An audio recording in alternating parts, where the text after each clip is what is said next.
Listo. La plenitud del nuevo pacto, espero que todo el mundo tenga por ahí su anotación. La plenitud del nuevo pacto, Escuela de Desarrollo Tierra Nueva. Entonces, vamos a comenzar con lo obvio, ¿verdad? La primera palabra que habíamos quedado de buscar por ahí, que la pregunta era, ¿qué es plenitud? ¿Alguien nos puede ayudar? Estado de una cosa o persona que ha alcanzado su momento de máxima perfección o desarrollo. Ay, qué bonito, ese sonó muy bien.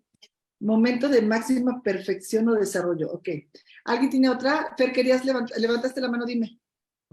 Y pleno, completo o colmado de intensidad. Bueno, tenemos más o menos una idea de lo que es plenitud. Es el estado de una cosa o persona que ha alcanzado su momento de máxima perfección o desarrollo. Perfecto. Sí, gracias, Lucy. Muy bien. Entonces, bien. En plenitud, que es la plenitud, es integridad o totalidad, o las cosas maravillosas que ustedes dicen, el momento máximo de perfección o desarrollo de algo que está colmado, ¿verdad? De intensidad. Pero según las escrituras, por supuesto, sumando todo lo que ustedes ya dicen, las escrituras consideran que nada está realmente completo o pleno hasta que cumple el propósito para lo que Dios lo creó.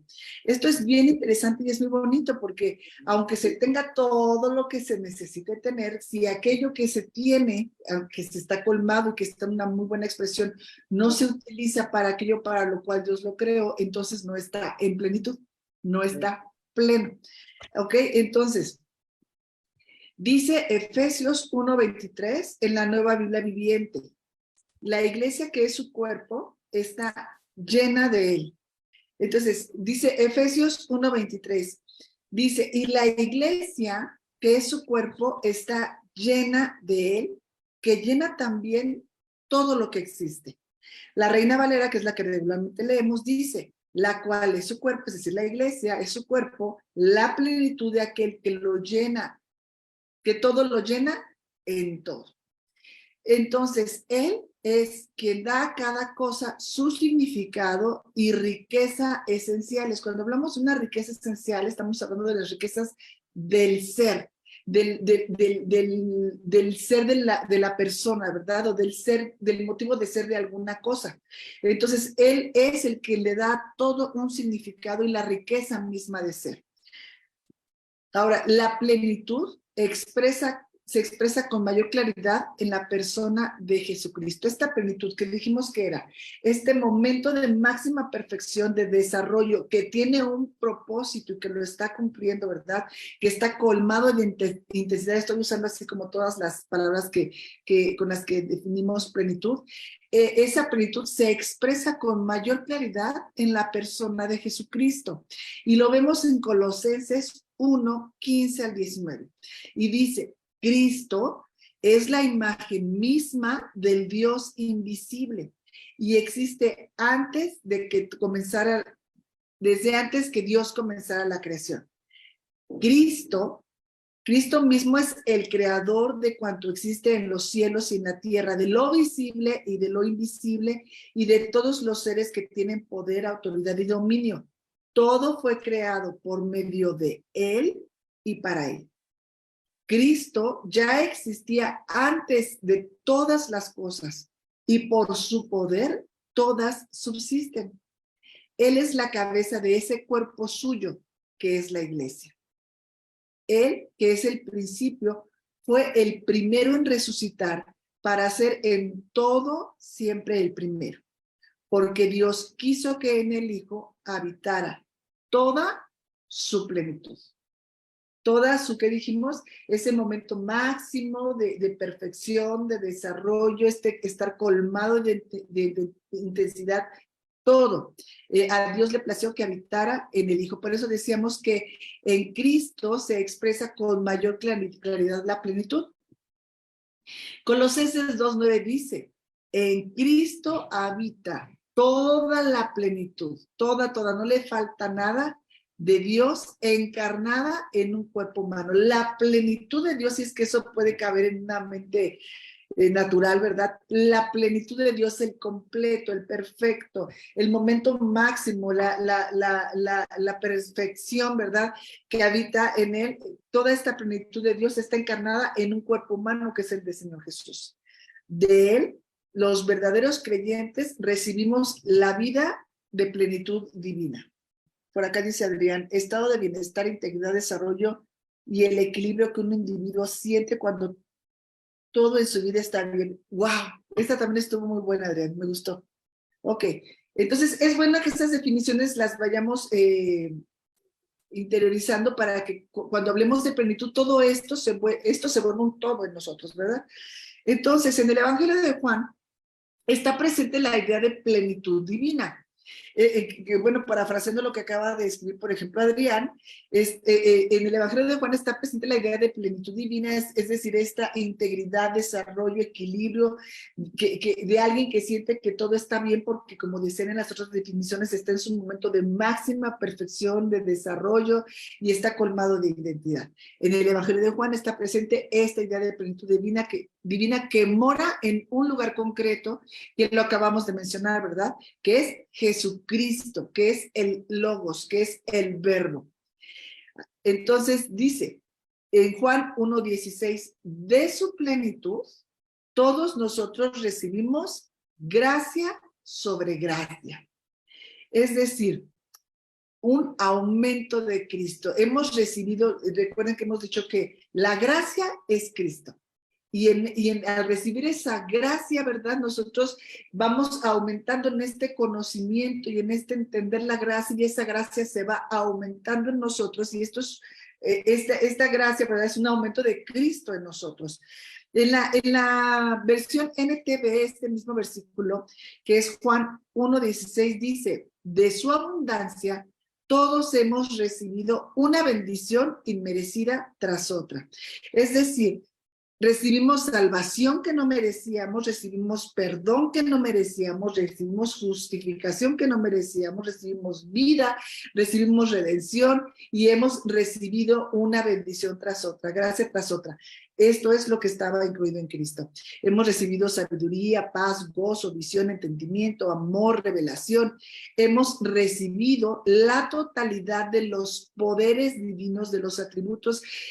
Bueno, los atributos son de Dios, pero Él nos ha impartido en la vida de Cristo virtudes con las cuales Dios llena el mundo y le da propósito a todo y a todos los que están en Cristo. ¿Se acuerdan que dijimos que plenitud era hasta que cumplía el propósito? Bueno, pues dice aquí que todos hemos recibido la totalidad de los poderes divinos en virtud de los cuales Dios llena el mundo y le da propósito a todo y a todos los que están en Cristo.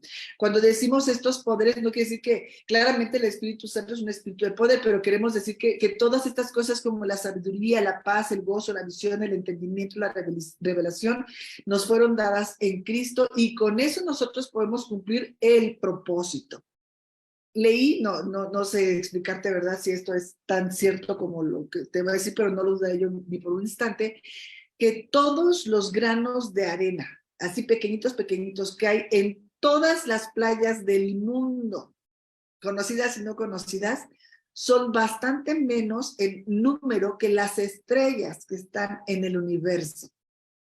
Esto es un dato interesante porque la creación habita en Dios. El único y sabio Dios es en quien está todo lo creado. No es que tú te imagines que hay una creación en la cual habita Dios. La creación habita en Dios. Y eso es algo interesante de saber. Por eso te decía esto de los granos de arena del mar, que no son comparables con la cantidad de estrellas que hay en el universo, ¿verdad? Que no alcanzamos a imaginar ni a dimensionar. Y todo eso habita en Dios, no Dios habita en eso.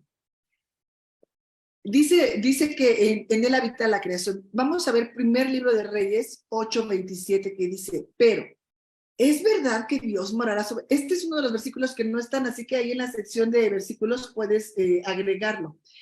Pero es verdad que Dios morará sobre la tierra. He aquí que los cielos de los cielos no te pueden contener. cuánto menos esta casa que yo he edificado, ¿verdad? Es lo que está diciendo Salomón cuando hace el templo. Pero aquí la cuestión es, si los cielos de los cielos no lo pueden contener porque los cielos de los cielos están contenidos en Él. Él contiene a los cielos de los cielos y no al revés. Y esto que te digo de los granitos de arena, esto que te digo de que las estrellas son más que los granitos de arena y que todo eso está contenido en Él. Imagínate, por eso te digo que es algo que nuestra mente humana es difícil de comprender. Imagínate que a ese Dios tan enorme, tan inefable, como decía mi esposo conmigo, con palabras que no se puede describir, le plació habitar en un cuerpo humano. Le plació venir y habitar en ti. Por eso es que dice, de Él es de que nosotros podemos recibir gracia sobre gracia. Nosotros de Él podemos recibir esta plenitud y esta bendición tras bendición. En la bendición, que también es algo que ya habíamos hablado, en la bendición que es Cristo, están incluidas todas las bendiciones. Si Cristo es Dios y Cristo en Él dice que todas las cosas fueron creadas por Él, en Él, por Él y para Él, y todas las cosas están contenidas en Él, y Él se impartió a nosotros, ¿verdad? Vino a habitar en estos cuerpos humanos, ¿verdad? Por eso es que en Él, que es la bendición, están incluidas todas las bendiciones. Romanos 5:5 dice, y esa esperanza nunca nos defrauda, pues Dios llenó nuestros corazones de su amor por medio del Espíritu Santo que Él mismo nos dio. Y aquí tenemos otra palabra. ¿Quién me ayuda? Voy a leer acá Facebook también, ¿eh? ¿Quién investigó sobre llenar? Llenar, ocupar por completo con algo un espacio vacío o ocupar dignamente un lugar o empleo, por ejemplo. Yo estoy anotando, ocupar por completo un lugar dignamente. Nos quedamos así, ¿no? Está buena. Ocupar por completo un lugar dignamente. Dice, y esa esperanza no nos defrauda, pues Dios llenó nuestros corazones. Entonces Dios ocupó por completo el lugar, ocupó dignamente nuestros corazones por completo, porque los llenó de su amor por medio del Espíritu Santo que Él mismo nos dio. Claudia dice, ocupar por completo un espacio vacío. Concluir con éxito, claro, eso está muy lindo también. Carla, ocupar por completo, Adrián, ok. Entonces, la Reina Valera dice, el amor de Dios se derramó en nuestros corazones. Cuando hablamos de se derramó, en el original es pleroma, la palabra es pleroma, que es precisamente llenar, pero no nada más llenar. Alguna vez hicimos un ejercicio en la congregación, no sé si ustedes se acuerdan, que poníamos un vaso de un tamaño y con una jarra llenábamos ese vaso y rápidamente se llenaba, pero después empezaba a desbordarse. Eso es pleroma. Pleroma no es nada más llenarse a ras, es desbordarse. Esa es la palabra que aquí está ocupando Pablo. Dice, el amor de Dios no nada más llenó, sino se derramó, se desbordó en nuestros corazones, ocupó por completo y más allá, ¿verdad? El amor de Dios, el pleroma de Dios se derramó sobre nosotros. Por esto es que estamos diciendo, y decía el pastor el domingo, cuando nosotros recibimos a Jesucristo, cuando recibimos la salvación, no recibimos algo, nosotros recibimos a alguien. Nosotros recibimos a la persona de Jesucristo. En la gracia que es Cristo está la gracia abundante. Tan abundante, y eso es porque nosotros necesitamos estructurar nuestra mente, ¿verdad? Como la arena del mar o como las estrellas del infinito universo que no alcanzamos a ver. Con eso, en esas magnitudes, para que podamos nosotros más o menos imaginarlo, se desbordó sobre nuestros corazones.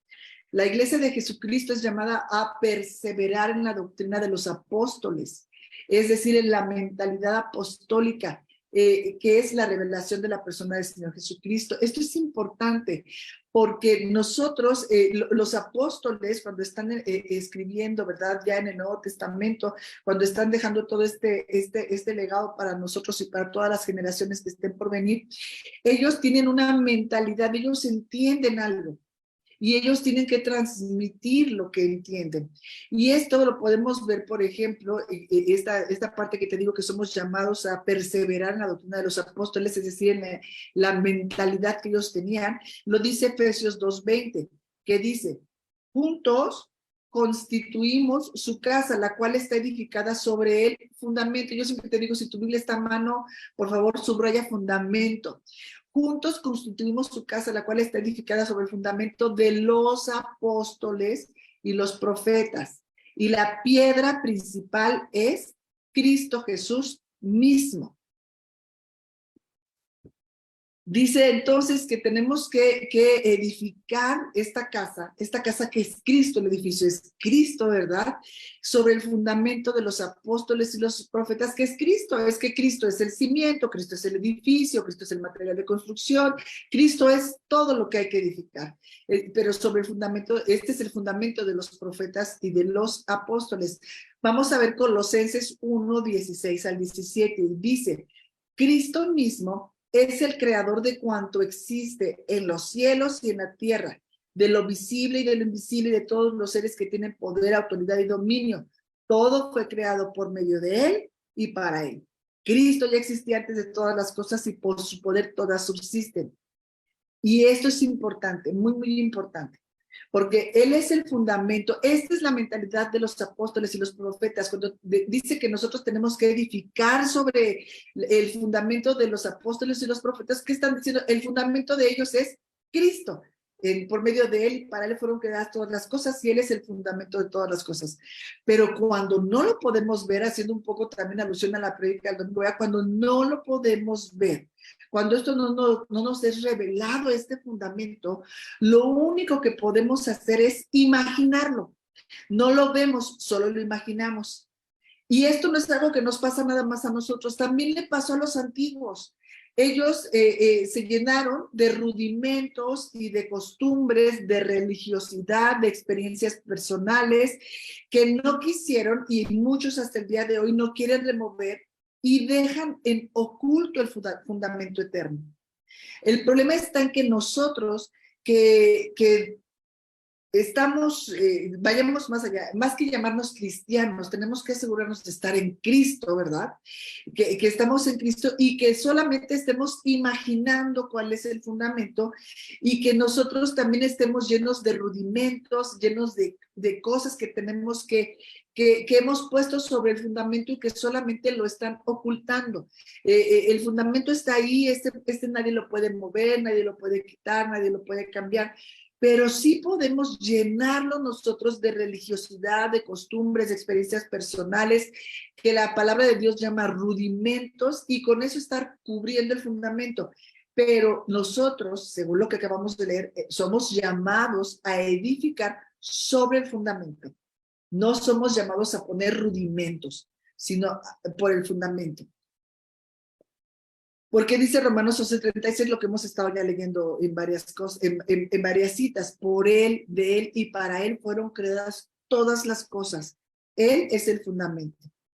El hecho de que operemos por ignorancia, solamente imaginando, y como imaginamos no sabemos cómo es, pues ponemos rudimentos, como porque seguro que si damos 7 vueltas a la cuadra algo va a pasar, y seguro que si oramos a las 3 de la mañana eso va a surtir mejor efecto, y nos llenamos de rudimentos.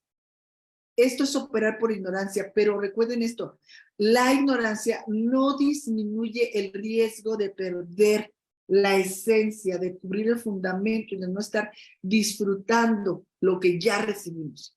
Operar en la ignorancia, entonces, no disminuye el riesgo de perder el disfrute que hay en quitar todo lo que está estorbando el fundamento.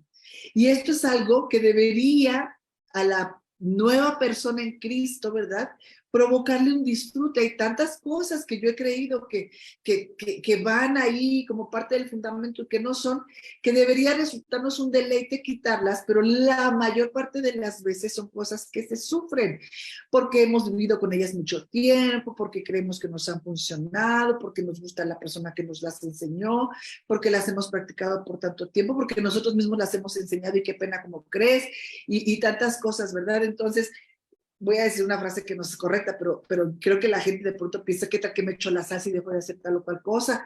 O sea, cosas que no tienen nada que ver. Entonces, Pablo dice que quitemos los rudimentos que estorban el fundamento y lo devalúan o lo hacen parecer incompleto. Esto es muy fuerte, porque resulta entonces que nosotros tenemos nuestras propias tácticas, estrategias, costumbres, religiosidad, tradiciones, y nosotros creemos que sin eso no completamos el fundamento y entonces eso hace parecer que no está pleno, que no está lleno, que algo le falta, que está incompleto. Hebreos 6, del 1 al 8 dice: así que sigamos adelante a otras cosas y como adultos dejemos a un lado las primeras enseñanzas acerca de Cristo. No está diciendo tíralas a la basura, no sirven, eso no. Está diciendo hay que avanzar, ¿ok? No repitamos otra vez las primeras lecciones sobre cómo volvernos a Dios, sobre las acciones que llevan a la muerte, sobre la fe en Dios. Dejemos ya lo que se refiere al bautismo, la imposición de manos, la resurrección de los muertos y el juicio eterno. Si Dios lo permite, esto es lo que haremos. A los que en alguna ocasión han entendido el evangelio, han gustado las cosas del cielo, han participado del Espíritu Santo, han saboreado la palabra de Dios y los poderes del mundo venidero, y caen de nuevo, es imposible que se les haga volver a Dios. Sería como crucificar de nuevo al Hijo de Dios y exponerlo a la burla pública. Si sobre un terreno llueve mucho y proporciona una buena cosecha a sus propietarios, aquel terreno recibe bendición de Dios. Pero si lo único que produce es espinos y abrojos, resulta ser un mal terreno y se le condena al fuego. Este pasaje está hablando con los cristianos hebreos que están en peligro de hacer una decisión terrible al abandonar su progreso en la fe para regresar a los rituales judíos. Recuerden que si nosotros leemos el Antiguo Testamento, el Nuevo Testamento con atención, vamos a ver que el problema del Señor Jesús y el problema de Pablo y en el tiempo también de los demás apóstoles, el gran problema que ellos estaban todo el tiempo debatiendo y todo el tiempo estaban tratando de quitar, es el que la mayoría de ellos querían regresar a los rudimentos del judaísmo y querían volver a repetir algunas de esas prácticas. Hoy a lo mejor, tristemente, te iba a decir, a lo mejor a nosotros no nos aplica. Tristemente hay muchas personas que conocemos que han vuelto para allá y que hacen algunas cosas así, pero tenemos nuestros propios rituales, ¿verdad? Entonces, esto que dice Hebreos está hablándoles de que están en peligro de hacer una decisión muy mala al abandonar su progresar en la fe. No, ni siquiera está diciendo que van a abandonar la fe. Su progresar, su avanzar en la fe para regresar, para retroceder a los rituales judíos, para volver a llenarse de rudimentos que solamente están cubriendo el fundamento. Ellos querían regresar a los rudimentos habiendo conocido el fundamento.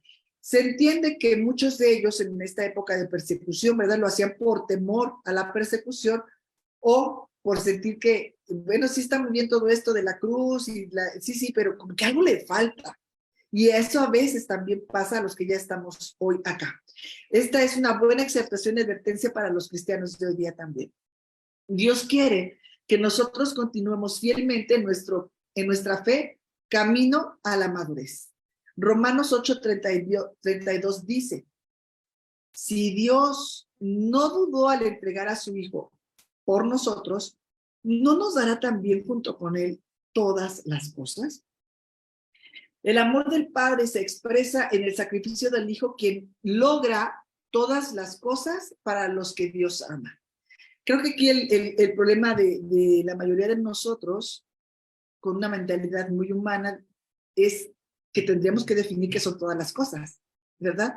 Porque tal vez no tú ni hoy, pero quienes muchas veces hemos oído que se puede utilizar este versículo donde dice que Dios le ha placido darte a su Hijo y con Él te ha dado todas las cosas, y la mente natural humana siempre piensa casas, coches, beneficios humanos, ¿verdad? Entonces, vamos a ver qué significa exactamente todas las cosas. La respuesta a esto se encuentra en los versículos anteriores. Leímos Romanos 8:32, pero en los versículos anteriores al 32 Dios en su providencia está usando todas las cosas para lograr un objetivo específico que es nuestra glorificación. Estas todas las cosas son las que Dios está usando para llevarnos al fin de la glorificación. Vamos a leer Romanos 8, 28 al 30 y dice, además sabemos que si amamos a Dios, Él hace que todo lo que nos suceda sea para nuestro bien. Él nos ha llamado de acuerdo con su propósito.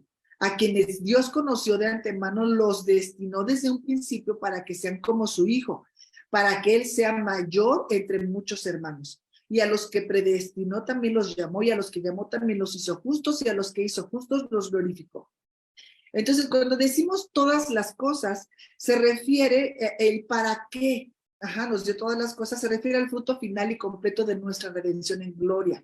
Nos ha dado todo lo que necesitamos para llegar al final, para poder ser glorificados. En Cristo nos dio todas las cosas para eso. El Evangelio garantiza que seremos llevados a la gloria. La gracia garantiza nuestra glorificación final, porque es la gracia de Dios que nos ha sido dada en Jesucristo. El Evangelio, que es la buena noticia, es que Dios ha provisto todas las cosas necesarias para los perdidos y los ha provisto en un sustituto que es el Señor Jesucristo, y en Él recibimos todos los beneficios de la cruz solo por fe para poder llegar al final de nuestra gloria, al final que es nuestra glorificación. Romanos 16, 26 al 27 dice, el Dios eterno mantuvo en secreto su plan por muchos siglos, pero ahora lo ha dado a conocer por medio de las escrituras proféticas. Esto de acuerdo con su propio mandato, para que todas las naciones obedezcan a la fe, al que puede fortalecerlos a ustedes conforme a mi evangelio y a la predicación acerca de Jesucristo. A Dios, el único verdaderamente sabio, sea la gloria para siempre por medio de Jesucristo. Amén. Insistimos en ver este pensamiento apostólico y profético, ¿verdad? Que siempre es Jesucristo es el cimiento y el objetivo y el todo. Eso es el fundamento. Pero entonces aquí leímos que hay un misterio. Dice que hay un misterio, un secreto plan que ha estado escondido en todos los tiempos. Dice que hay un misterio que se ha mantenido oculto desde los tiempos eternos. Y Pablo dice que él fue asignado para revelar este misterio a la iglesia. Hay un misterio oculto en los siglos, y Pablo dice, pero a mí se me ha dado el revelarles ese misterio. ¿Quién me dice que es misterio? Hecho o cosa cuya naturaleza, causa, origen o razón de ser no tiene explicación o no se puede entender. ¿Ok? Es una cosa que no se puede comprender o explicar. Dogma que la razón no puede comprender y que solo se conoce o se cree por la fe. Oh, qué bien. Gracias. Gracias, Ivane. Entonces, dice Pablo que hay un misterio. Voy a parafrasear lo que ustedes dicen. Hay un misterio, es decir, algo que no tiene explicación, que no se puede entender y que solamente se conoce o se cree por la fe. Hay un misterio que ha estado ahí escondido desde los siglos. Vamos a ver qué dice Colosenses 1, 25 al 27. Dice, después de todo, está hablando Pablo, sirvo a la iglesia por comisión divina, que me fue dada para bien de ustedes y con el propósito, ¿cuál propósito? De revelar el plan divino en todas partes, revelar, quitarle el velo al plan divino en todas partes. A través de los siglos y a lo largo de muchas generaciones, ese plan se había mantenido en secreto o era un misterio, porque yo tengo otra versión. Pero por fin el Señor ha querido revelarlo. ¿A quién? A los suyos. A ellos, Dios les dio a conocer la riqueza, superabundante riqueza, y la gloria de su plan, que por cierto, beneficia a los gentiles. Y este misterio, esto que estaba en lo oculto, ¿verdad? Que no se entiende la razón de ser, que no tiene explicación, que no se puede entender y que solamente se conoce o se cree por fe. Este misterio es Cristo está entre ustedes y es su esperanza de gloria. Cristo está en ustedes y es su esperanza de gloria. Dice, el misterio que había estado oculto desde los siglos y las edades ahora se ha manifestado a los santos. que son los nacidos de nuevo, que somos nosotros, que tienen la mente de Cristo, que con eso pueden entender, ¿verdad? Que tienen la mente de Cristo, que es a quienes Él quiere revelar este misterio. ¿Cuál es este grande misterio? Este misterio del cual Pablo está hablando y que fue enviado a revelarnos es Cristo en nosotros, esperanza de gloria. Ese misterio que estuvo oculto en los siglos, ese misterio que hubiera querido conocer Moisés, Abraham, David y todos los grandes hombres a quienes no menospreciamos, que todos los que tuvieron antes de la cruz hubieran querido conocer. Cristo en nosotros. Esperanza de gloria. Este misterio estuvo oculto para los grandes hombres de la historia, hombres de Dios que anhelaron ver lo que hoy nosotros vemos. Ellos lo anhelaban y permanecían como mirando al invisible. Ellos no lo podían ver. Ellos solamente anhelaban, sabían que esto había de manifestarse en algún punto, pero no lo vieron ellos. Ese misterio en nosotros, ese misterio es Cristo en nosotros y se define como la plenitud de aquel que lo llena todo en todo. Y es Colosenses 2:10. Y ustedes, al estar unidos a Él, están llenos de esa plenitud. Porque dice que está Cristo en nosotros, no con nosotros. Y esa es la gran diferencia. Este misterio es Cristo en nosotros y entonces se define como la plenitud de aquel que lo llena todo en todos. Colosenses 2:10. Dice entonces que estamos completos. Este es el estar completos. Cuando enseñamos y oímos, decimos, es que en Cristo estamos completos. Necesitamos tratar y buscar definir y entender en nuestro corazón qué significa que estamos completos. Porque aquí está diciendo que la plenitud de la que está hablando es este misterio que hoy se abre a través del sacrificio de Cristo y el misterio es que Cristo está en nosotros y que esa es nuestra plenitud, que en Él lo tenemos todo porque estamos unidos a Él, estamos completos. La mente apostólica o la doctrina apostólica nos dice que todas las promesas están en Cristo cumplidas e impartidas como vida y herencia a cada uno de nosotros y por eso es que nosotros estamos completos. Entonces, fíjate que lo que ya fuimos diciendo, la gracia es Cristo, la bendición es Cristo y en Él están las bendiciones, la promesa es Cristo y en Él están las promesas. Y entonces, estas promesas que los otros estaban esperando, para nosotros ya son un cumplimiento, porque ya habíamos dicho, es un hecho, ¿verdad?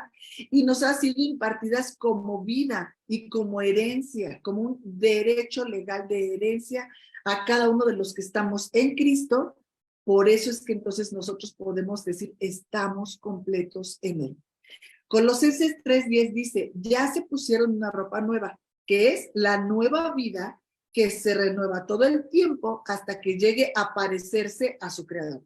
Hay que irse renovando y transformando por medio de la renovación de nuestro entendimiento, decíamos, por medio de ir sanando, ¿verdad? O instalando la verdad en nuestra alma, la mente, la voluntad, de las emociones, hasta que cada día te desconozcan los que te conocían y digan, no, hombre, esta Alejandra ya no se parece a ella. Ahora, imagínate qué maravilloso, ya se parece a Cristo, la desconozco, que así sea, ¿verdad? Dice la Reina Valera, y revestido del nuevo, el cual conforme a la imagen del que lo creó, se va renovando hasta el conocimiento pleno, hasta que se llene, hasta que se desborde, como ese pleroma del que hablábamos, ¿verdad? Hasta que esta vida se desborde a través de nosotros como un envase. Esta vida que ha sido impartida en nosotros, que es la vida de Cristo, se desborde y se vea y se derrame para otros. Así que habla de que seamos transformados hasta el pleno conocimiento. Y aquí vamos a necesitar, bueno, en todo creo que necesitamos estar siempre muy atentos. Antes de que todo, ya dijimos que todo lo creado, todo está en Dios y no Dios en todo lo creado, ¿verdad? Todo está en Él. Antes de que todo fuera creado, dice un pastor que me parece muy impactante, en Génesis 0, ¿verdad? Estaba Dios y Dios resplandecía su gloria. Nada ha sido creado, si lo alcanzamos a imaginar, y todo eso está en Dios está resplandeciendo en su gloria, entonces ahí todavía ni siquiera es Génesis 1, ¿ok? En un momento Dios decide hacer la creación. Esto explica que Dios no está en alguna parte de la creación, sino que la creación está en Él, y entonces Él decide exhalarla, ¿no? Porque por su boca, por su palabra, es que eso sucedió, ¿verdad? Su aliento. El Espíritu de Dios, que es el aliento de Dios, estaba ahí, ¿no? Entonces, en alguna parte, en un momento Dios decide hacer la creación, esto explica que Dios no está en alguna parte de la creación, sino que la creación está en Él. Y Cristo es el primogénito de toda creación y todo fue creado en Él, por Él y para Él. Ahí, en esa creación, estamos nosotros. Ajá. ¿Dónde estaba el hombre cuando todo fue creado? En Dios, porque todo está en Dios, ¿verdad? Nada existe sin Dios. Cuando el hombre fue creado, estaba en Dios y Dios en él. Todo Cristo es Dios y todo lo que, todo Cristo es todo Dios. ¿Se acuerdan? Hay un canto que han cantado que me gusta mucho, no los voy a torturar, no lo voy a cantar, pero a ver si se acuerdan, que dice, todo lo que está en el Padre está en ti, refiriéndose a Jesús. Y después dice, refiriéndose a Jesús, y todo lo que está en ti está en mí. ¿Queda más o menos? Porque todo está en él. Cuando exhala, ¿verdad? Y cuando elige hacer la creación, es que las cosas convienen a la existencia, ¿ok? Y todo lo que está en el Padre está en el Hijo. Y por algo que te digo que nosotros nunca vamos a alcanzar a entender, por gracia y por misericordia a través de la fe, todo lo que está en el Hijo está en ti. Así que cuando el hombre fue creado, estaba en Dios y Dios en él. Todo es todo. Cuando decimos todo, es todo. No hay nada que quede fuera. Pregunta. Cuando Adán es creado, Adán viene de Dios como nosotros, o sea, salió de Dios, ¿verdad? Dios lo hizo. Cuando Adán fue creado, pregunta, ¿qué le podía faltar a Adán? Yo siempre les digo que es algo que a nosotros nos cuesta trabajo porque tenemos siempre una necesidad. Nosotros somos, después de que Adán pecó, pues todos estamos llenos de necesidades, ¿no? Pero yo no me puedo imaginar cómo describir a Adán que no sabía, no tenía idea de lo que significaba necesidad. O sea, si le preguntas a Adán, ¿qué necesidad tienes? Te diría, ¿qué es necesidad? No tenía idea, ¿ok? Entonces, a Adán no le podía faltar nada. La pregunta entonces es, ¿cómo oraba Adán? ¿Cuál era su vínculo o su manera de relacionarse con Dios si él no tenía necesidad de nada? Así se relacionaba Adán antes de la caída, disfrutando de la plenitud de la gloria de Dios en la que él habitaba, disfrutando de la armonía, de la perfecta y altísima comunión con Dios, disfrutando. ¿Quién me dice que es disfrutar? ¿Sí? Experimentar gozo, placer o alegría con alguien o algo. Nada más para completar el anterior, tener o poseer una cosa buena y gratificante. Gracias. Cosa buena y gratificante, ok. Entonces, es un gozo, un placer o poseer algo bueno o gratificante. Entonces, así se relacionaba Adán con el Padre, disfrutando, sabiendo que poseía algo bueno, que no le faltaba nada, con placer, ¿ok? Por toda la armonía, por la perfecta y altísima comunión que tenía con él. Pero, el granito en el arroz, ¿verdad? Pero un día pasó que cuando pecaron y fueron destituidos de esa gloria en la cual estaba el hombre, en ese estado de plenitud donde no hacía falta nada, cuando pecan son destituidos de esa gloria. El hombre fue quitado de esa gloria. Es decir, fue puesto en un lugar fuera de Dios. Y ahora, como sabemos, y ya estuvimos explicando, que Dios es el todo en la creación, Dios es el todo en el hombre, y el hombre cuando es destituido de la gloria de Dios, se pone en un ámbito fuera de Dios, ya no tiene nada, se queda sin nada. Y como Dios da la vida, además también está muerto, ¿verdad? En este estado, lo que vincula a Dios con el hombre ahora es la necesidad. Pasaron del disfrute, de esta plenitud donde no hacía falta nada, porque todo lo llenaba Dios en él. Él estaba en Dios y Dios estaba en él. Pasó de ese estado ahora a un vínculo o una forma de relacionarse. Díganme qué es vínculo, porque también estaba en nuestras palabras. Unión o relación no material, especialmente la que se establece entre dos personas. ¿Ok?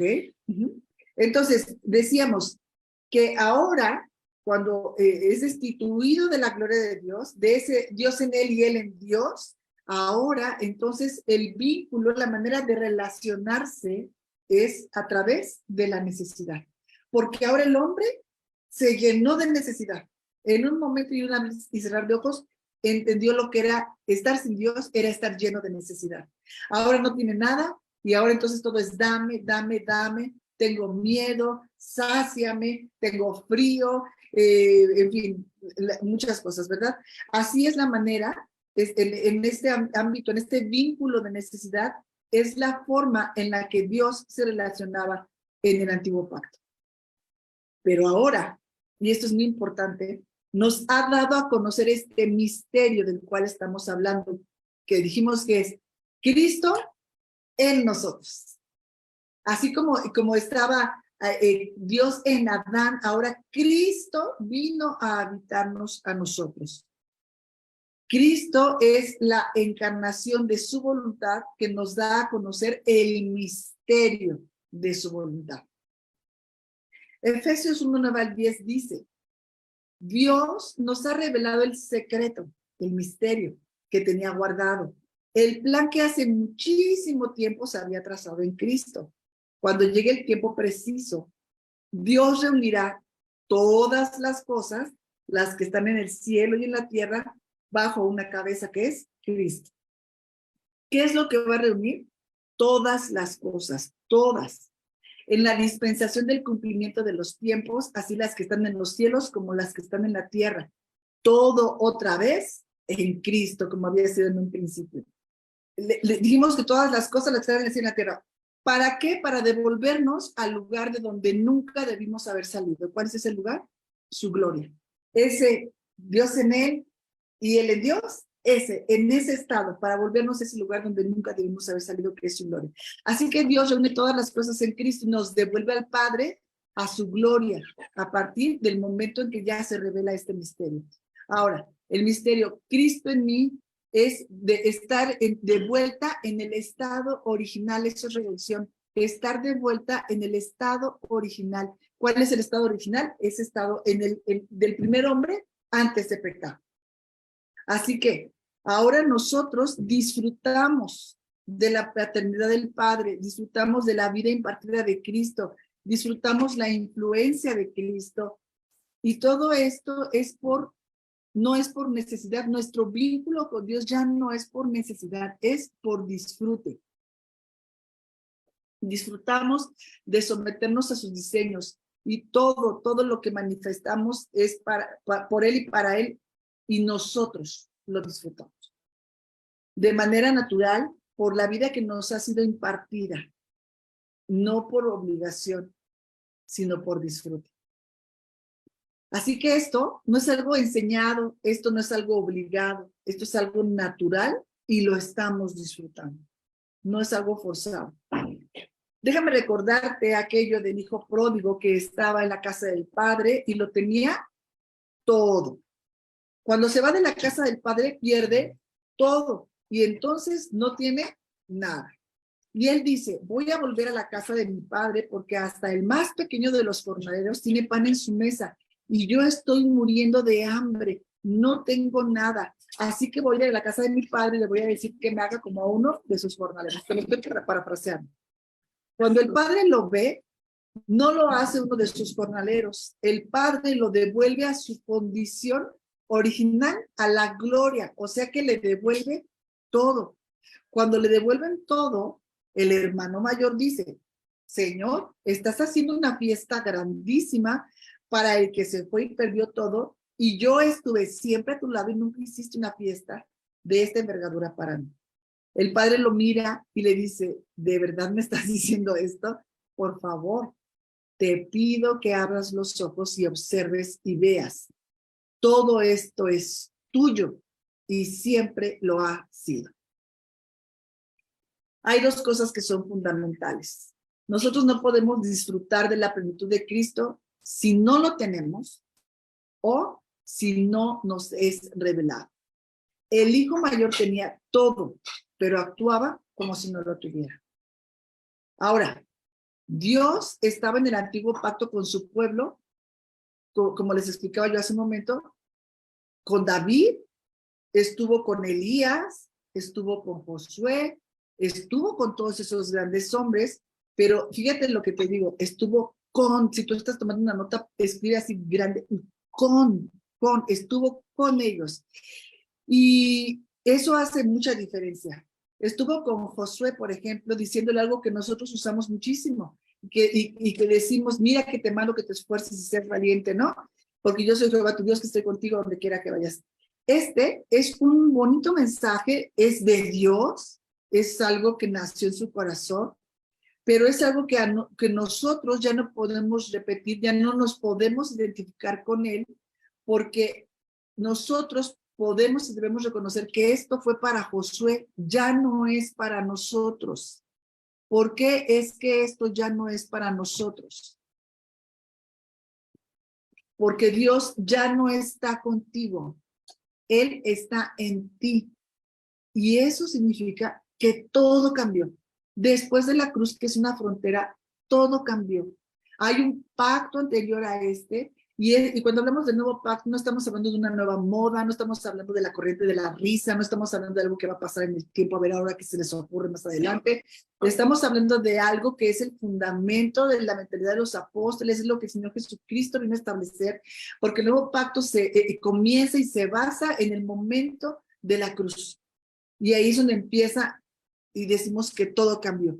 Así que aunque son cosas ciertas, son verdades bíblicas, ya no es una verdad presente para nosotros.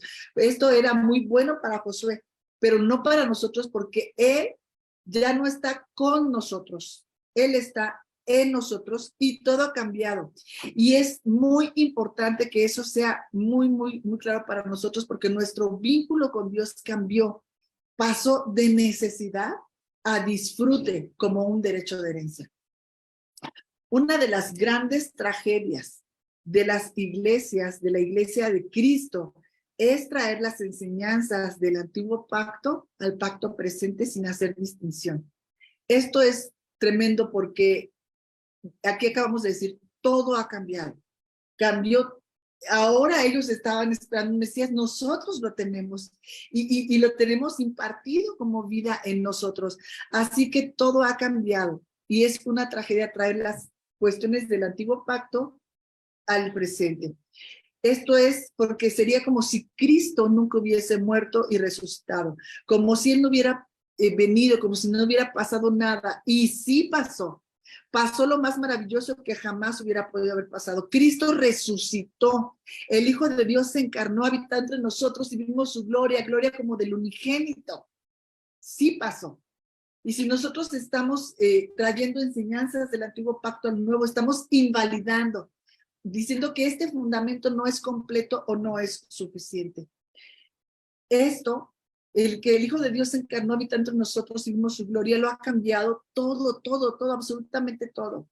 Ahora es Cristo en nosotros, es la esperanza de esa gloria de la cual nosotros fuimos destituidos. Ese Cristo en nosotros es el que nos devuelve al estado original, a la gloria de donde nosotros fuimos sacados.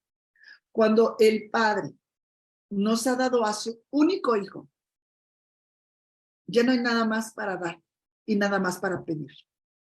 En Él nos ha dado todo. Humanamente hablando, si alguno de nosotros tuviera el corazón para entregar a uno de sus hijos, todavía vengan y te digan, ¿me puedes dar también su reloj? ¿Me puedes dar también? O sea, ya te di a mi hijo y en él te di todo. Todo lo que el Padre nos va a dar o nos ha dado está en el Hijo. Por eso insistimos en que Dios no nos dio algo. Él nos dio a alguien en quien están todos los algos. Ahora, los algos que nosotros necesitamos están en Cristo, pero otra vez te repito que esta mente natural y humana, cuando hablamos del algo, como de aquello de todas las cosas, pues pensamos en cosas, ¿verdad? Finitas.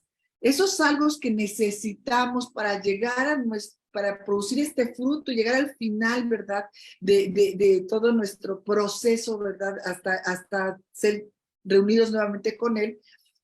Ya no en lo espiritual, sino cuando venga por nosotros, ¿verdad? Esos salvos que nosotros necesitamos están en Cristo.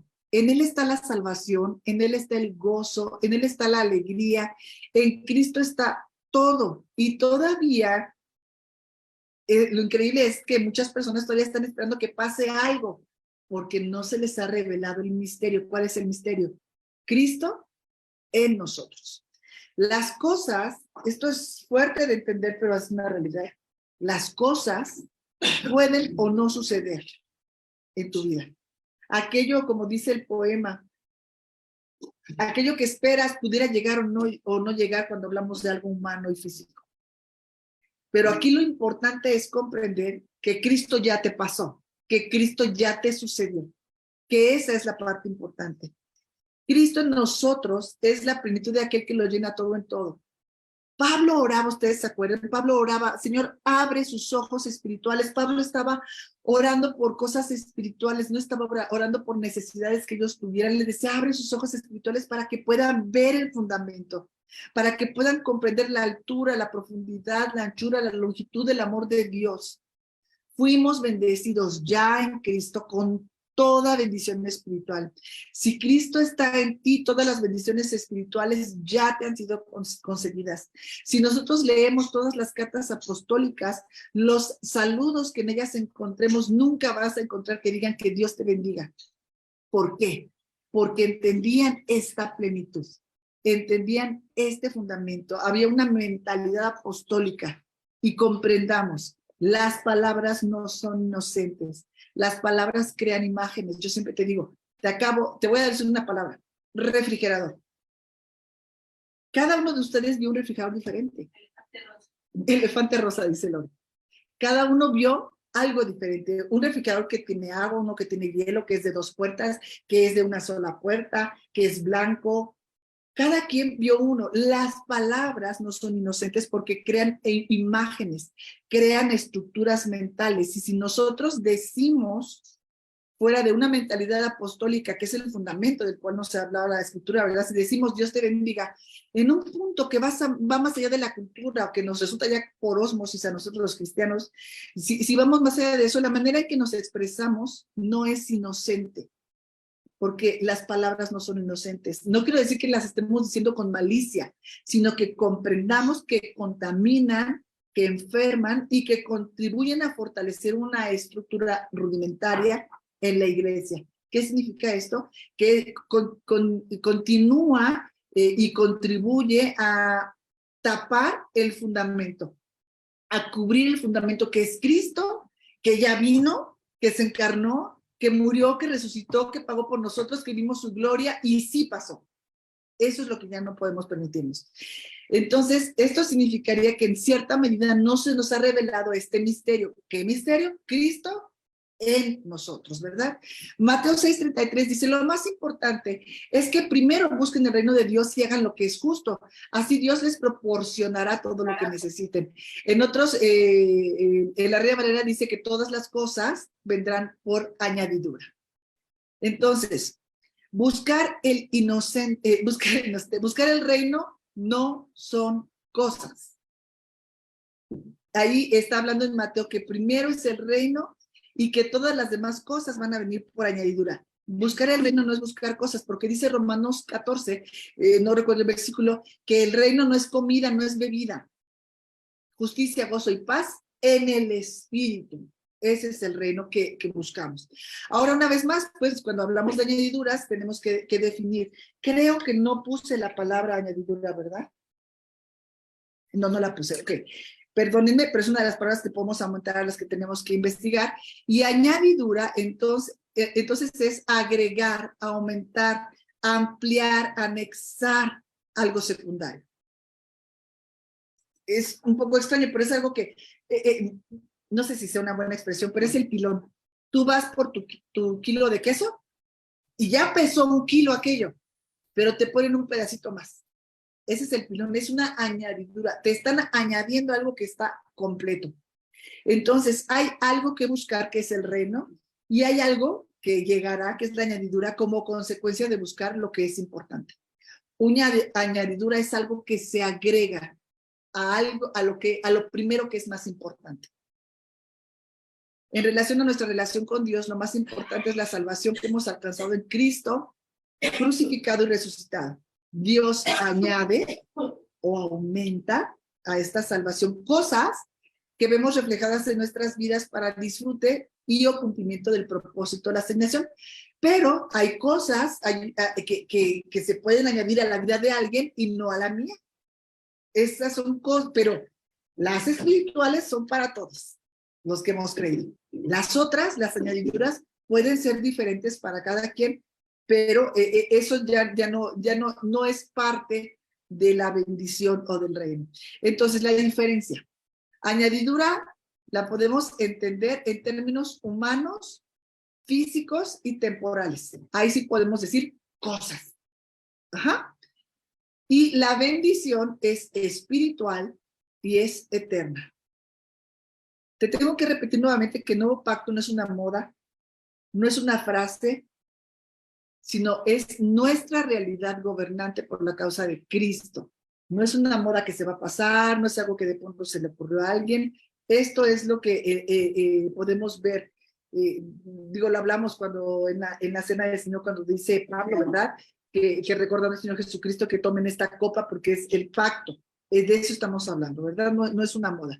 El Padre nos dio el Espíritu Santo para revelarnos lo que ya nos ha concedido, que es Cristo. Y en Cristo no me falta nada. Si acaso no lo estoy viendo, insiste, porque la fe viene por el oír, insiste. Si ya fue concedido y aún no lo vemos, se puede hacer visible en el tiempo, en la forma en que Dios lo decida. No olvidemos que todos los procesos por los que nosotros tenemos que pasar, dice la palabra, que todas las cosas nos salieran a bien, todos los procesos por los que cada uno de nosotros tuviera que pasar, nos van conformando a la imagen de su Hijo. Estas cosas son espirituales. Dios tiene que revelarnos a su Hijo y en Él todo lo que nos ha concedido para actuar conforme a la renovación de nuestro entendimiento a través de la mente de Cristo, que nos hace saber que somos ricos en Él, porque en Él nos concedió todo. Estamos completos, tenemos plenitud de aquel que todo lo llena en todo. Por eso la palabra dice que podemos o que estemos siempre gozosos, que demos gracias siempre en todo. Es momento de que cada uno de nosotros se responsabilice y deje de actuar como si no estuviera en nuestras vidas el Señor Jesucristo, o como si su sacrificio no hubiera sido completo y perfecto, habiendo derramado su plenitud sobre nosotros. Todo está en Él, así que no hay circunstancia en la vida que pueda robar tu gozo, el gozo de tener al Cristo glorificado en ti y de la plenitud de aquel que lo llena todo en todo. Esta es la locura del Evangelio, que cualquier situación que podría volver loco cualquiera, que la deprimiría, la enfermaría en nosotros, produce un cada vez mayor peso de gloria, porque Cristo es en nosotros. En Él está la plenitud.